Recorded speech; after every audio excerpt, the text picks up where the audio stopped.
सावधान। इडमो अर्हन्ताडम् इडमो सिद्धाडमिडमो आयरियाडम् इडमो अज्झायाडम् इडमो लोये सवसाहूडम्।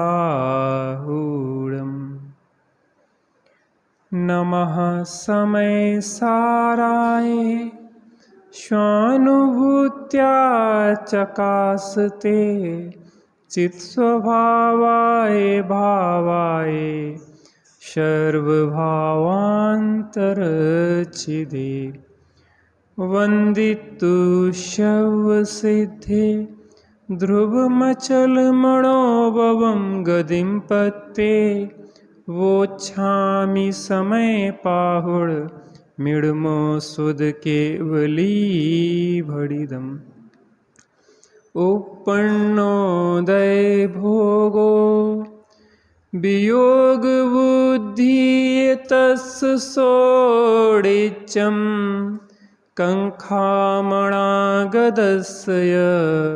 उदयसणाकुवदेणानि संप्रतोदय के भोग में जुवियोग बुद्धि ज्ञानी के अरुभावी कर्म विपाक की कांक्षा नहीं ज्ञानी करे।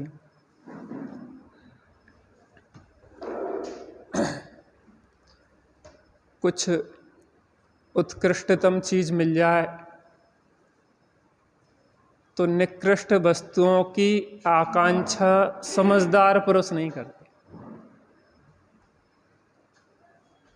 कुछ उत्कृष्टतम मिल जाए तो निकृष्ट वस्तुओं की आकांक्षा समझदार लोग नहीं करते।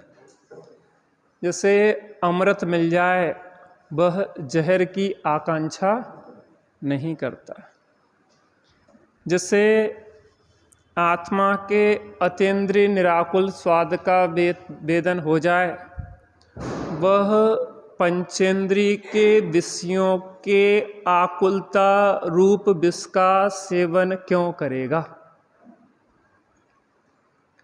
और कदाचित करना पड़े तो सुख बुद्धि से तो नहीं करेगा। जैसे लोक में रोग हो जाए तो औषधि का सेवन करना पड़ता है लेकिन हित बुद्धि से नहीं करता, मजबूरी है। एक तरफ आत्मा का अतीन्द्रिय आनंद और दूसरी तरफ विषयों का विष। आप विचार करो कि आत्मा का वह अतीन्द्रिय आनंद कैसा होता है कि जिसके सामने 6 खंड 96,000 रानियां समस्त अनुकूल भोग सामग्री भी अब उन्हें कोई भी आकर्षण उत्पन्न नहीं कर सकते। माने एक अद्भुत आनंद है उस आत्मा का। वो शेर जिसने अपने आत्मा के अतीन्द्रिय आनंद को भोग लिया, शेर का जीव, वो बाहर में उसकी क्रूरता उसको सुहाती नहीं है, कठोरता सुहाती नहीं है, जिसके अंदर वो सरल सहज आत्मा का वेदन हो गया है। माने जो ज्ञानियों की परिणति जो चल रही है, हम इस तरफ से विचार करें कुछ सकारात्मक कि उसको मिला क्या है, आखिर ऐसा क्या उत्कृष्टतम कोई पदार्थ मिल गया है, कोई वस्तु मिल गई है, क्या वेदन हो गया है उसको, जिसके सामने कुछ वो देखना भी नहीं चाहता, उसको कोई आकांक्षा नहीं है, सर्वत्र निरापेक्ष निकांचित हो गया है इन विषयों के प्रति। अज्ञानी को जो विष के समान विषय हैं वो अमृत तुल्य लगते हैं और ज्ञानी को वह विष समान लगते हैं। आखिर अज्ञानी को अमृत जैसे इसलिए लगते हैं कि उससे कुछ विशेष मिला नहीं, तो उसी में काट छांट करके वो संभालता रहता है, कुछ को बुरा कुछ को अच्छा, अच्छा बुरा, ऐसे बाहर में ही सब करता। जिसको अपना घर नहीं मिला ना, वो पराये घर में ही अपना पराया करता रहता है। आपका घर कहाँ पे है? आपका घर कहाँ है? हाँ?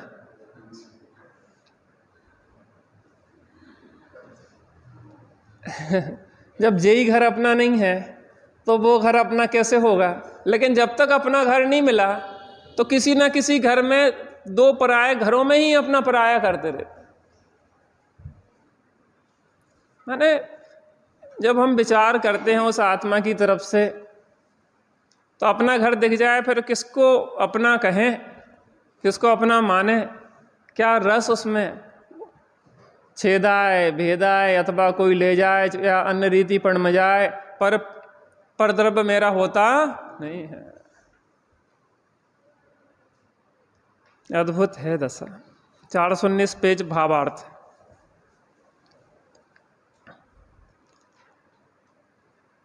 ज्ञानी के त्रिकाल संबंधी परिग्रह क्यों नहीं होता, इस संबंध में यहाँ पे चर्चा है। भावार्थ: अतीत कर्मोदय उपभोग तो व्यतीत ही हो चुका है, अनागत उपभोग की वांछा नहीं है, क्योंकि ज्ञानी जिस कर्म को अहित रूप जानता है उसके आगामी उदय के भोग की वांछा क्यों करेगा। वर्तमान उपभोग के प्रति राग नहीं है, क्योंकि वह जिसे हेय जानता है उसके प्रति राग कैसे हो सकता है। इस प्रकार ज्ञानी के जो त्रिकाल संबंधी कर्मोदय का उपभोग है वह परिग्रह नहीं है। ज्ञानी वर्तमान में जो उपभोग साधन एकत्रित करता है वह तो जो पीड़ा नहीं सही जा सकती उसका उपचार करता है, जैसे रोगी रोग का उपचार करता है। यह अशक्ति दोष है। अब कितना कहें आखिर।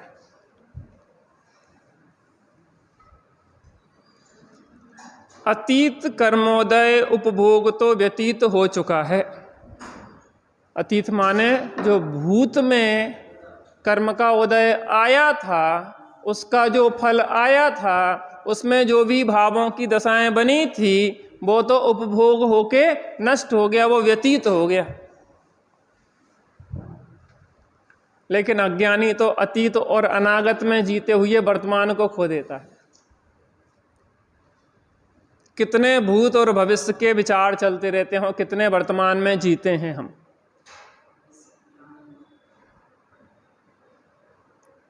कितने वर्तमान में जीते हैं। फ्यूचर प्लानिंग में ही प्रेजेंट चला जाता है। बेटा भविष्य बहुत अच्छा निकलेगा, उस भविष्य के चक्कर में वर्तमान को हम खो देते हैं। जवानी इसलिए निकाल देते हैं हाय पैसा व्यवस्थाओं में कि भैया बुढ़ापा सही से निकलेगा। जिसकी जवानी खराब हो गई, बुढ़ापा क्या सही निकलेगा। हम ये कह रहे हैं अपने बच्चों को जिस पागलपन की दौड़ में लगा रहे हैं हम, उन्हें समझ में नहीं आएगा। स्वाध्याय में बैठेंगे तो उन्हें समझ में नहीं आएगा। उन्हें बड़ी बड़ी पढ़ाई MBBS की, CA की और इंजीनियरिंग की सब समझ में आती है। इतनी मोटी मोटी किताबें समझ में आ जाती हैं, बड़े बड़ी खोज रिसर्च करना समझ में आ जाता है। जो 2 दूनी 4 जैसी अपनी बात समझ में नहीं आएगी उन्हें। अपनी बात समझ में नहीं आएगी कि हम दुखी किस कारण से, हम सुखी कैसे हो, ये समझ में नहीं आएगी। कब समझ में आएगी? जब समझने लायक बुद्धि नहीं रह जाएगी। बुढ़ापे में ना तो दिमाग काम करेगा, ना कान से सुनाई देगा, ना आंखों से दिखाई देगा, इंद्रियां सब शिथिल हो जाएंगी। तब समझोगे कितनी उल्टी रीति चल रही है। अतीत चला गया, भविष्य आया नहीं है, और वर्तमान को अतीत और भविष्य में खोए डाल रहे हैं हम। फ्यूचर अच्छा रहेगा। बड़ी बड़ी नौकरीधारियों को जाके देख लो ना, और क्या देखना है, आज सब चीजें आ तो रही यूट्यूब और फेसबुक और सब पे। क्या दशाएं हो रही हमारे बच्चों की, मर रहे हैं और मार रहे हैं, बिना तत्व ज्ञान के जी दशाएं होंगी। कितने क्लेश में हैं, कितने क्लेश में हैं कि कुछ कह नहीं सकते। अमेरिका के युवा सर्वाधिक आत्महत्या कर रहे हैं, जो सबसे ज्यादा विकसित देश हैं। समझ में ही नहीं आता। माँ की गोद के बिना कहीं शांति नहीं है, इतना समझ लो। एक कहानी कल हम देख रहे थे, तो ने कहा कि आज का व्यक्ति बहुत तनाव में जी रहा है, उसको माँ की गोद की जरूरत है। ये भी एक थेरेपी है। अमेरिका में कहाँ का एक छोटी फिल्म टाइप की बना के दी थी उसने कहानी। तो उसने कहा कि हमारा चार्ज है 2000 रुपये घंटा, हम उसको माँ की फीलिंग देंगे कि जो हमारी गोदी में लेट के अपना दुखड़ा रो के हल्का हो सके। कितना खर्चा है? 2000 रुपया घंटा। आप जिस माँ की कीमत नहीं समझते, कदर नहीं करते हैं, उस माँ की गोद की कीमत 2000 रुपये घंटा है। और वो नकली माँ का देगा, वो असली माँ नहीं बन सकता। अधिकतर लोग कोरोना में इसलिए मरे क्योंकि माँ की गोद नहीं थी, अपनों का अपनापन नहीं था। हमें समझ में नहीं आता कि हम अपने माता पिता से दूर होके कितने डिप्रेशन, टेंशन का कारण यही है कि हम अपने माता पिता से दूर हैं, जिनसे अपनी बात निकाल सकते, हम कह सकते हैं। किस पागलपन की पढ़ाई में लगे हैं, किस पागलपन की अंधी दौड़ में लगे हैं। रिजल्ट की तरफ से किसी भी चीज का निर्णय लिया जाता है। आप उसका रिजल्ट देखो ना। जिस व्यक्ति ने पढ़ाई की है, बड़ी बड़ी डिग्री हासिल की है, बड़े पदों पे पहुंच गया है, वो कितना परेशान है। तो तुम उस दौड़ में बच्चे को दौड़ा रहे हैं, तो आपका बच्चा भी उसी स्थिति में पहुंचेगा। उसने आत्महत्या की है, तो क्या हम उसी की तैयारी अपने बच्चे के लिए नहीं कर रहे हैं? धन संपत्ति जोड़ जोड़ के बड़े बड़े पैसे वाले हैं, उनके बच्चों की क्या दुर्दशा है। संस्कार बिना की सुविधाएं जिनके पास हैं, उनका कैसे पतन हो रहा है। अगर आप देख रहे हैं तो आपके बच्चे की वही दशा होगी, तो वो कौन सा सुखी हो जाएगा। इस तत्व ज्ञान को जीवन में से निकाल दो तो पशु में और हम में कोई अंतर नहीं है भाई साहब। और इसकी हमारे पास कितनी कीमत है। महावीर जयंती निकल गई, ऐसी अनंत महावीर जयंती भी निकल जाए तो भी हमारे कल्याण का कुछ शुरुआत नहीं हुए। जब तक जिनवाणी से नहीं जुड़े, अपने हित की बात को नहीं सुने, अपने हित कल्याण कैसे उस बात को नहीं समझे, कैसे कल्याण करे। श्रीमद जी कहते कि भूत के हुए महावीर को पूज रहे हो, वर्तमान के महावीर से दूर हो। अरे बढ़ता हुआ जो महावीर है अंदर में, उससे दूर रह के उन महावीर को पूजने से कुछ नहीं होगा, उनसे तो प्रेरणा लेना थी। क्या हो रहा है? हम अपनी परिणति को देखें टटोल के अंदर में, किन भावों का क्या फल होगा। फल क्या होगा? जो भाव हो रहे हैं उसका फल उसी समय मिल रहा है। जब क्रोध होता है परिणति में तो आत्मा स्वयं दुखी हो जाता है। अतीत और अनागत में ही उलझी ये परिणति, प्रेजेंट में कब जिएगी? अपने से कटी हुई ये परिणति कभी सुखी हो सकती नहीं।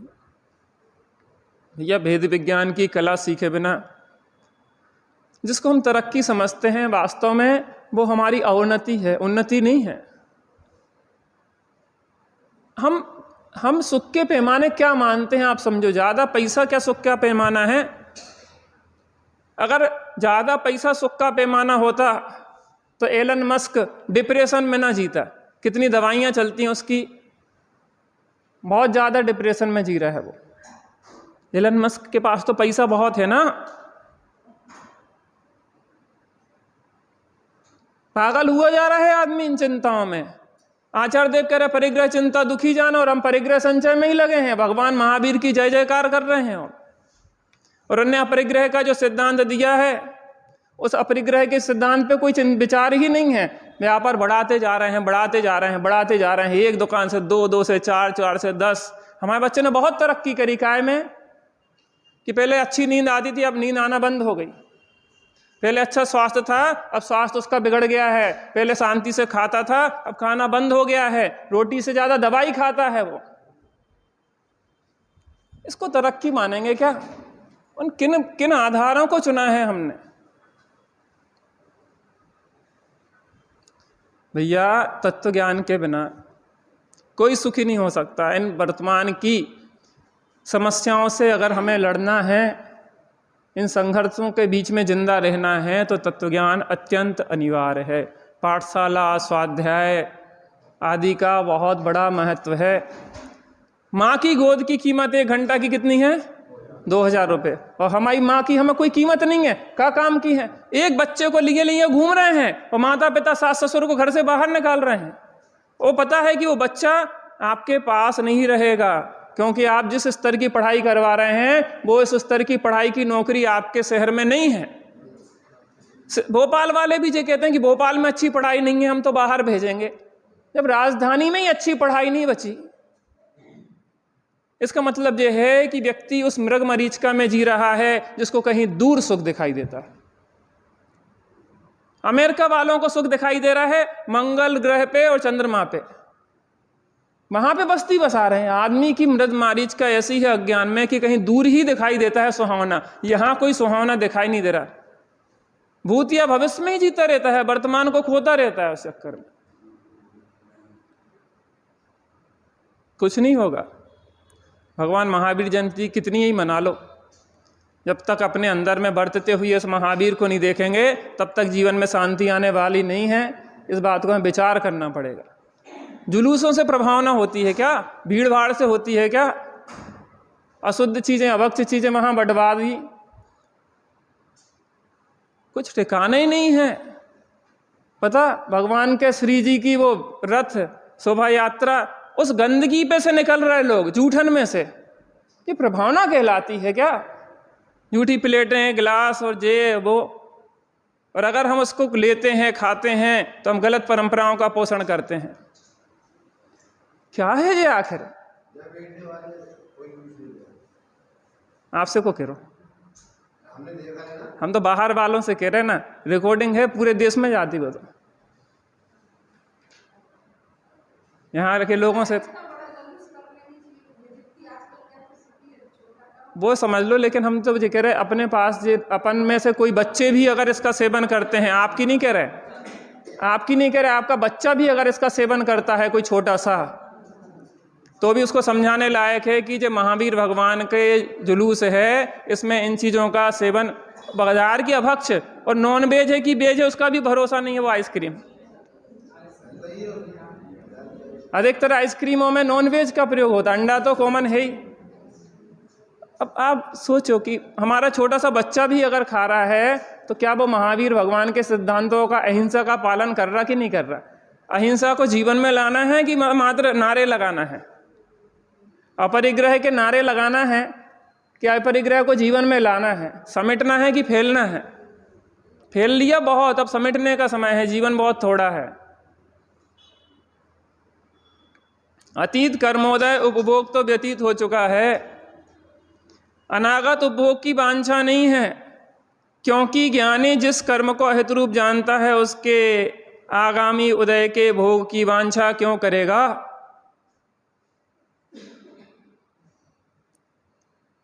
माँ की गोद की कीमत 2000 है तो जिनवाणी माता की गोद की कीमत कितनी होना चाहिए? अनंत है इसकी महिमा, इसकी गोद की कीमत हम चुका नहीं सकते। ये बात कहाँ सुने, काने पढ़ने दुर्लभ है ये बात। जिनवाणी माँ की गोद में आए बिना कोई शांति से लौकिक समाधान लौकिक माता के पास मिलता है, जन्म देने वाली माता के पास मिलता है, पारलौकिक समाधान जिनवाणी माता की गोद में मिलता है। इस माँ की गोद की कीमत समझना पड़ेगी हमें और समझाना पड़ेगी अपनी नई पीढ़ी को।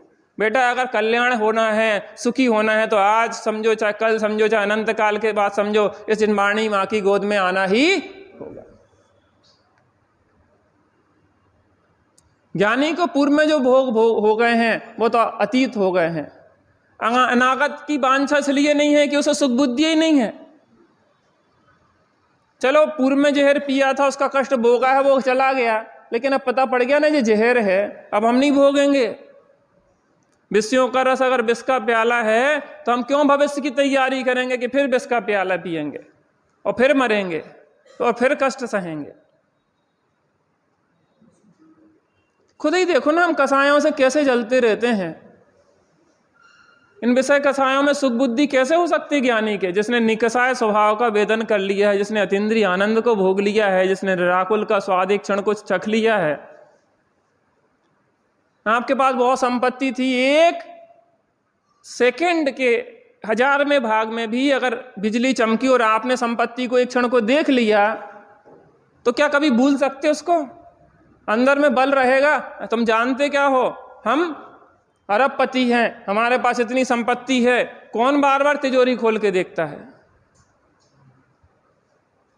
ऐसे ही एक क्षण को जिसने सेकंड का 1000वां भाग भी आत्मा को देख लिया है, उसके अंदर बल होता है कि अरे मैं तो वो चेतना हूँ, मैं तो वो आनंदमय तत्व हूँ, मैं तो वो निराकुलतामय तत्व हूँ, जिसका वेदन करने पे निहाल हो जाते हैं। बाहर में क्या रस रहेगा? क्यों रस सब नीरस होगा? क्यों अनागत भोगों की आकांक्षा नहीं है? भूत में जो भोग है उनके प्रति भी ग्लानि है। हम क्या करते रहे, कैसे दुख सहे भाई साहब हमने। और हम तो भूतकाल में जो भोग है उन्हीं को याद करते रहते। हमारे वो ठाठ थे, रस है अभी वो वर्तमान में, लेकिन वर्तमान वत सामने ले आके उसको भोगते रहते। भोगे जो भोग पहले उनका ना हो वे सुमिरन, उन्हीं का सुमिरन करते रहते, जुगाली उसी की करते रहते। हम क्यों, हम छोड़ भी दें तो हम थे, हमने ऐसा किया, हमने वैसा किया, भूती में भोग रहे। भी भविष्य में ऐसा करेंगे, ऐसा करेंगे, ऐसा करेंगे, भविष्य को भोग रहे। और ज्ञानी को भूत के भोग जो भोगे हैं, जो कष्ट भोगे हैं, उनके प्रति ग्लानि भाव बढ़ती। क्या मूर्खता में सम्यक दृष्टि सूकर हो जाए, उसको पूर्व में जो विष्टा आदि खाई हुए, तो ग्लानि बढ़तेगी कि आनंद बढ़तेगा कि हमने विष्टा खाई थी? है भविष्य में इच्छा करेगा कि हम विष्टा खाएंगे। ये भोग क्या है? और भोग बुरे भव रोग बढ़ावें, बेरी है जग जी के, और बेरस होए विपाक समय अति सेवत लागे। वज्र अग्नि विष से विषधर से भी अधिके दुखदाई, और धर्म रतन के चोर चपल अति दुर्गति पंथ। काई का सहाई है ये भोग, दुर्गति पंथ में सहाई है भाई साहब। वर्तमान में दुर्गति भोगते हैं और भविष्य में दुर्गति को जाते हैं। क्योंकि ज्ञानी जिस कर्म को अहित रूप जानता है, उसके आगामी उदय के भोग की वांछा क्यों करेगा? वर्तमान उपभोग के प्रति राग नहीं है। समझे कह रहे, पूर्व में अपराध किया था, जेल में रहना पड़ रहा है, अब अंदर में कसम खा ली है कि कभी जेल में नहीं जाएंगे। लेकिन समस्या यह है कि पूर्व का अपराध में जेल मिली है, तो अब जेल तो भुगतना पड़ेगी ना। 4 गति 84 लाख योनियों में जो बंद कर लिया है उसमें भटकना पड़ेगा ना। लेकिन क्या वो चाहता है? समझदार कैदी क्या जेल में रहना चाहता है? तो हम कैसे हैं? हम समझदार हैं क्या कि संसार की जेल को ही चाह रहे हैं? इससे निकलने का मार्ग ही नहीं खोज रहे हैं, पूरे मग्न होके बैठे हुए हैं। यहीं बस थोड़ी सी अनुकूलता बना के, लड़का अनुकूल हो जाए, पति अनुकूल हो जाए, पिता अनुकूल हो जाए, पैसा हो जाए, बच्चे पढ़ जाएं, ये हो जाएं, बे हो जाएं, इसी व्यवस्था को थोड़ा अनुकूल बना के सेटिंग करके ही सुखी होने की आकांक्षा रखते हैं। यहाँ की व्यवस्था कभी सेट होने वाली नहीं है। इसलिए नहीं है कि अव्यवस्थित भी नहीं है। जो होने योग्य वो हो रहा है, जो होने योग्य है था वो हो गया, जो होने योग्य वो होगा। तुम काहे को जबरदस्ती परेशान हो रहे? गीत गाने से क्या होगा? जो होने योग्य होता बस वो ही हो रहा है। तो स्वयं में इस जगत का तो गावे की बात है क्या कि जीवे की बात है? फिर टेंशन की रेखाएं क्यों है? क्यों ब्लड प्रेशर बढ़ रहा है? क्यों डिप्रेशन में जी रहे हैं? क्यों चिंताओं में हैं कि बिटिया की शादी हो जाए तो हम निर्भर हो जाएं? क्या लिखा नहीं है उसके भाग्य में? शादी होना है कि उसको आराधना के मार्ग में लगना है, कि किससे होना है, किससे नहीं होना है, कि क्या होना है? तुम करता होए सो चिंता करो। जब स्वयं में भाई हो रहा हो तो तुम करने वाले होते कौन है? जैसा आता है तत्समय की योग्यता, तो वैसी बुद्धि चल जाती है, वैसे काम हो जाते हैं। पता ही नहीं पड़ो कि कब होगा, इतने साल से चिंता कर रहे थे सो नहीं भाव, और जब होने सो चट मंगनी और अंजन की चट मंगनी भई और पट मोक्ष को ब्याह होगा। कई बार ये समझ में आता है कि कालब्धि जिसकी पक जाती है उसको सहज निमित्त भी मिल जाते हैं। देखो संस्कारों की बात आती है, पुरुषार्थ की बात होती है, तो 5 समवाय में कभी ना कभी किसी तरफ से विचार आएगा। टोडरमल जी साहब कहते हैं कि पुरुषार्थ से ही मोक्ष सिद्धि, और वो समय साल कलश टीकाकार, क्या नाम उनका, हाँ राजमल जी पांडे, तो वो कहते हैं कि कालब्धि आए बिना करोड़ों उपाय करने पे भी काम नहीं होगा। तो वो कब किसकी बात है? और कालब्धि की बात सहजानंद जी के प्रवचन त्यागी जी ले रहे थे समाधि तंत्र में, तो वहाँ पे सहजानंद जी की या बहन श्री के वचनामृत में ऐसा कुछ आया था कि वो, अब वो गिजारी की पर्याय में आया, कौन से संस्कार पढ़े बहन श्री के वचनामृत में, माने उसमें वो गिजारी की पर्याय भी कहीं कहीं तो ऐसा था कि सीधे ही वो भरत के पुत्र हो गए, और कहीं कहीं ऐसा था कि एक आध गिजारी का भाव रखा और हो गया। मैं ये कह रहा गिजारी के पर्याय में कौन से संस्कार पड़ गए जो बचपन से मौन ही रहे, आज तक हमें उनके मौन का कारण समझ में नहीं आया। चाहे भले निगोश से सीधे निकले हों, चाहे गिजारी की पर्याय से निकले हों, लेकिन मौन काहे के लाने हो गए? 8 साल की उम्र में तो समझ में लायक बुद्धि होती, सम्यक दर्शन होता 8 साल की उम्र में, मौन काहे के लाने हो गए? भाई साहब उसकी ऐसी योग्यता थी, उसकी कालब्धि काल पक गया था, तो उसको जान ही था मोक्ष, ऐसी स्थिति है। इसलिए ज़्यादा मोक्ष की भी चिंता करने की जरूरत नहीं है, सहज हो जाओ, सहज होके जीने लग जाओ, मोक्ष अपने स्वकाल में होगा। अब हम सहज भये न रोलेंगे, भूत चला गया, भविष्य आया नहीं है, वर्तमान अपने साथ है, उसको जियो।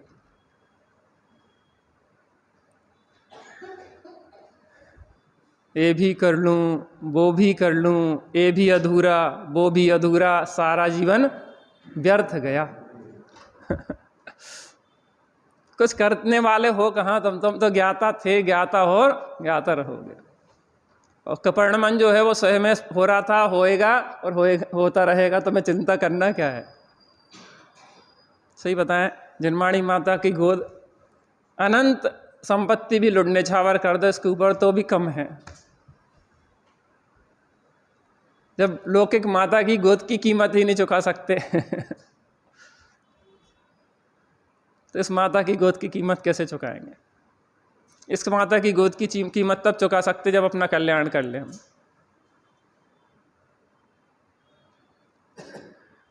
हाँ, वर्तमान उपभोग के प्रति राग नहीं है, क्योंकि वह जिसे हे जानता है उसके प्रति राग कैसे हो सकता है?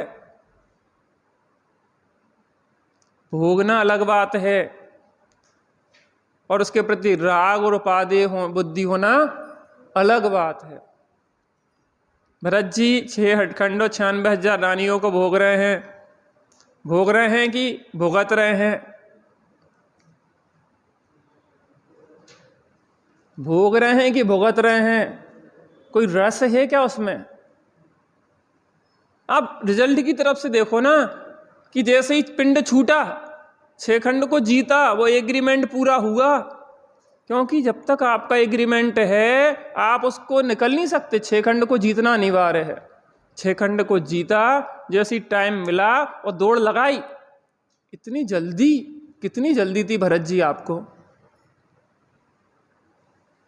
कितनी जल्दी थी भरत जी आपको कि आपने हम लोगों को थोड़ा भी एंजॉय नहीं करने दिया दीक्षा महोत्सव,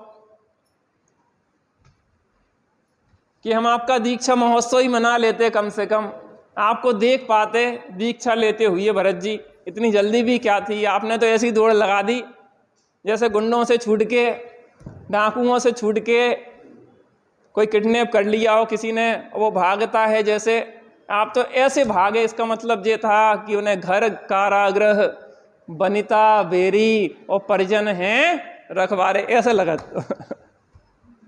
हमें तो बड़ी शान लगती है। आपने हमारा घर देखा क्या? आपने हमारा घर देखा? देखा घर आपने हमारा? नहीं देखा आपने? आप लोगों में से किसने हमारा घर देखा?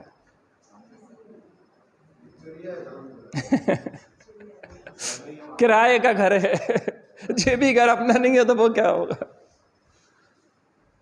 छेखंड में कोई उन्हें अहंकार होता होगा कि देखो तो छेखंड, पता उनके घर की जो चाबी होती थी ना, चाबी, महलों की चाबी, उस चाबियों को रखने के लिए भी कई महल बनाना पड़ते थे।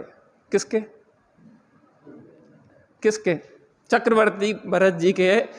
उस जो चाबियां होती थी, उन चाबियों को रखने के लिए भी कई महल बनाने पड़ते थे। और आपकी चाबियां कितनी हैं? 4 चाबियां कमर में कल लटका लें और ऐसा लगाते कि हम समथिंग स्पेशल। घर देखो क्या रस है ज्ञानी को। जेल के प्रति रस होगा क्या? महाराज जी को तो ऐसा लगो कि निकलो भागो, घर कारागृह ब्रह्म बनिता बेड़ी। बेड़ी है,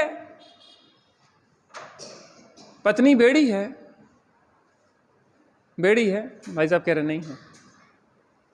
आपकी पत्नी थोड़ी ना बैठी, आप तो सीधी सीधी सच्ची सच्ची बोलो,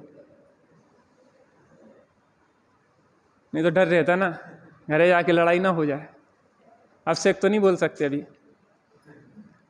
अरे दोनों एक दूसरे को बांधे हुए हैं मोह में। एक ही बेड़ी थोड़ी ना है, तुम उनके लिए बेड़ी हो और वे तुम्हारे लिए बेड़ी है। अगर मोही है तो, और ज्ञानी है तो वे दोनों एक दूसरे को छूटने में निमित्त बनेंगे। वो परिजन है रखवाले, चले ना जाए सुकमाल, अच्छे से शादी कर दो। कितनी? 32। कितनी रानियां थी सुकमाल की? कितनी पत्नियां थी? मानो 32। और बढ़िया महल और सब अनुकूलता। क्या अनुकूलता? जो सबसे अच्छी अनुकूलता हो सकती थी वो देते थे। राजा के पास भी उतनी सुविधा नहीं थी जितनी सुकमाल के पास थी। कमल में रख के तो चावल उसके भिगोते थे। राई का दाना भी जैसे 5 बिस्तर के नीचे का चुभता था, ऐसे सुकमाल थे। जो रत्नों के प्रकाश में रहते थे, दीपक का थोड़ा सा भी धुआं उनकी आंखों में जलन पैदा करता था। इतनी अनुकूलताओं के बीच में रहते हुए भी सुकमाल को दिखने लगा था इनमें कहीं सुख नहीं है। वर्तमान के भोगों को ज्ञानी भुगतना पड़े लेकिन भोगना नहीं चाहते। आप उनकी पीड़ा देखो जिसको अंदर का रस लग गया है। गजकुमार से कहा कि तुम विवाह करो, एग्रीमेंट हो गया था, सगाई कर ली थी, अब कहाँ जा रहे हो? अरे भाई साहब जय जिनेंद्र, अब हम जाते हैं। एक वो विधान आता ना कि परिवार से किस प्रकार से बधाई लेना चाहिए। माता पिता से आज्ञा लेने जाओ, मित्र आदि से आज्ञा लेने जाओ, और लोगों से आज्ञा लो, इकला नहीं होत कि भी रोक लें सो रुक जाओ। इसके लिए होता है कि अगर उन्हें भी बैराग पकड़ा हो और वे थोड़ी हिम्मत ना लगा पा रहे हो तो वे भी हिम्मत लगा जाए तुम्हारे साथ न करेगी। प्रद्युम्न की पत्नी भी साथ में निकल गई, प्रद्युम्न ने बैराग लिया। आप सोचो भामंडल इसी चिंता में रहे कि हमारी रानियों का क्या होगा, हमारी रानी हमारे बिना जीवित कैसे रहेंगी। भरत के बिना उनकी 96,000 रानियां जीवित रह गई, तेरी 4-6 रानियां जीवित नहीं रह पाएंगी। बेचारी दुखी ना हो इस चक्कर में भामंडल ने दीक्षा नहीं ली जीवन भर, और अंत में अपने छठखंडा महल की छत पे सो रहा था अपनी रानी के साथ, बिजली गिरी सो मर गया। इकलाने जीवन है, मौत इंतजार कर रही है पीछे खड़ी हुई, कब पकड़ ले और कब ले जाए। कल्याण कर लेना चाहिए। और इतनी बात को समझ के हनुमान जी को बैराग आ गया, जो तो मूर्ख चला गया, भविष्य में करेंगे भविष्य में करेंगे, और हम तो अब दीक्षा लेके जा रहे हैं। और हनुमान जी दीक्षा लेके गए और मोक्ष चले गए। फंसने फंसाने लायक नहीं है संसार में। ये भोगों में कोई ज्ञानी को रस नहीं होता, वो तो छूटना चाहता है, भागो कैसे निकले। वर्तमान भोग की उसको आकांक्षा नहीं होती, भोग को भी वो रोग जानता है। भोग के रोग से, राग के ताप से अपने मन को हटा ले तो क्या बात। भोग का रोग है, क्षुधा रोग लगी है तो भोजन का भोग करना पड़ रहा है। अरे लेकिन जिसे आत्मा का भोग होता है उसे अब बाहर के भोग सुहाते। एक आत्मा का ही भोग है और आत्मा का ही उपभोग है। एक बार भोगा जाए सो भोग और बार बार भोगा जाए सो उपभोग। एक बार भी आत्मा ही को भोगता है और बार बार भी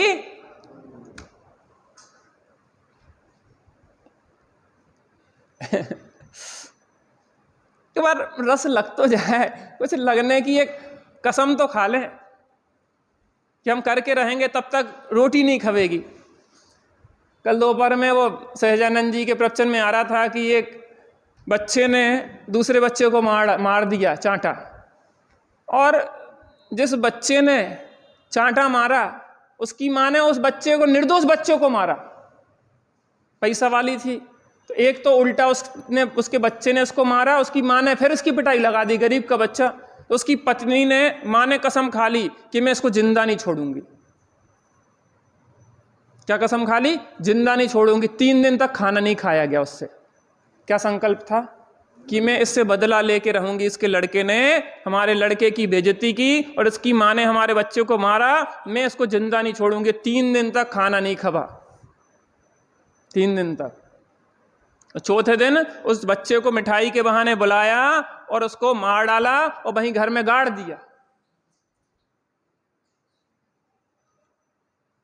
जब पुलिस ने पूछा, जब पकड़ी गई पुलिस ने, वहां कोर्ट में जज ने पूछा कि ऐसा काम क्यों किया तुमने? कहले मुझसे रोटी नहीं खब रही थी।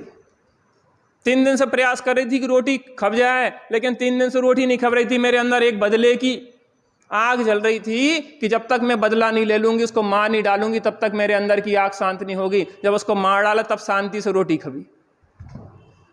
ये कसायों में तुम्हें शांति मिल रही है। अरे एक संकल्प लेना है कि जब तक आत्मानुभूति ना होए तब तक रोटी चैन से ना खबे।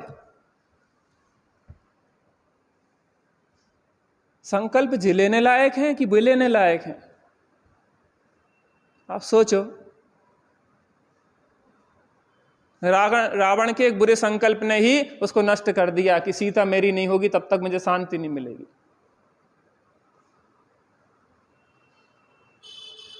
एक बार एक लगन लग जाए कि आत्मा का ही भोग करने लायक, ही आत्मा का ही उपभोग करने लायक जब आचार्य देव कह रहे हैं, तो एक बार तब तक रोटी चैन से नहीं खाएंगे, तब तक चैन से नहीं रहेंगे जब तक कि आत्मा का भोग और उपभोग नहीं हो जाएगा। कितने लोग ऐसा संकल्प लेना चाह रहे हैं?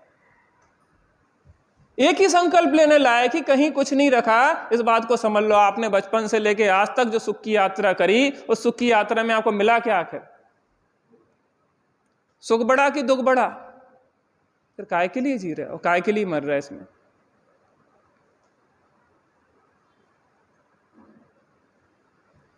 आहा, क्योंकि वह जिसे हे जानता है उसके प्रति राग कैसे हो सकता है? कौन?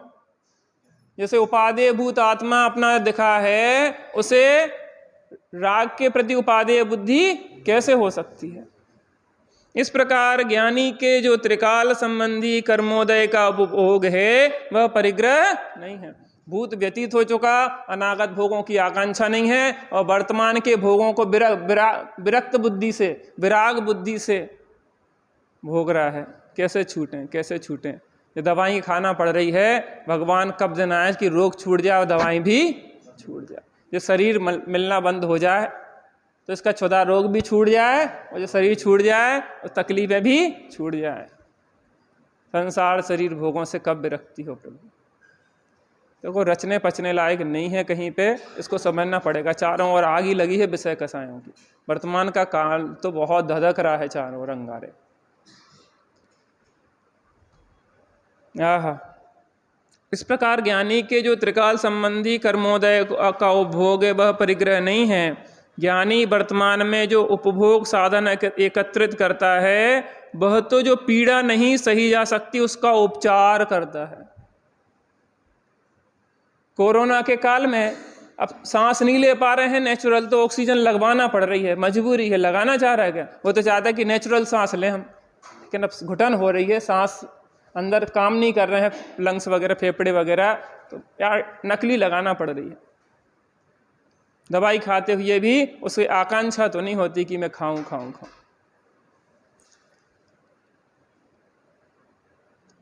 जैसे रोगी रोग का उपचार करता है, यह आसक्ति का दोष है, आसक्ति का नहीं है। अशक्ति माने कमजोरी, मजबूरी। आत्मकल्याण जरूरी है, बाकी सब मजबूरी। थोड़ी देर बैठते हैं।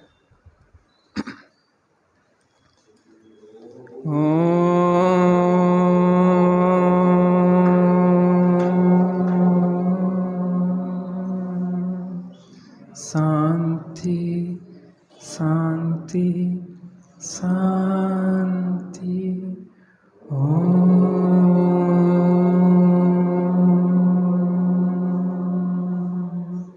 शांति शांति शांति।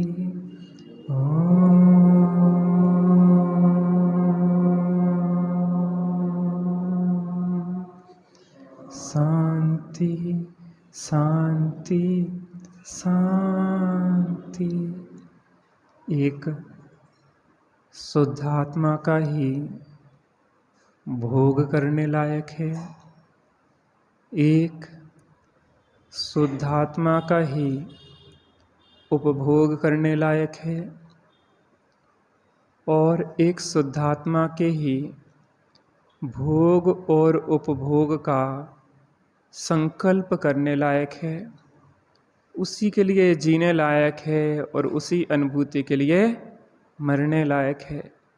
जीवन का हर क्षण उस आत्मानुभूति के लिए समर्पित करने लायक है। एक क्षण भी कहीं चैन न लगे कि एक बार तो जैसे ज्ञानी देख रहे हैं, जिसे अनुभव कर रहे हैं, जिसमें रतिबंत हैं, जिसमें प्रीतिबंत हैं, एक बार हम भी उसके रतिबंत प्रीतिबंत हों, हम भी उस निराकुलता का वेदन करें। थोड़ी देर बैठ के उसी का हम अभ्यास करते हैं।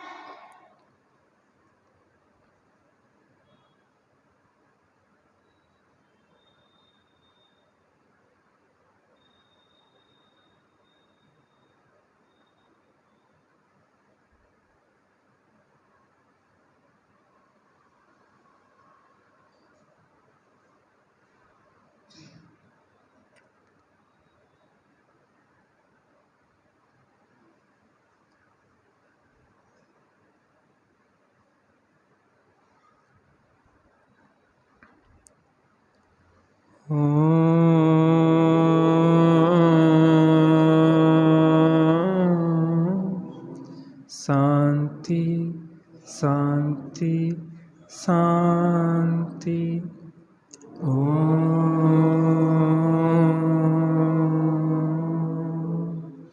शांति शांति शांति।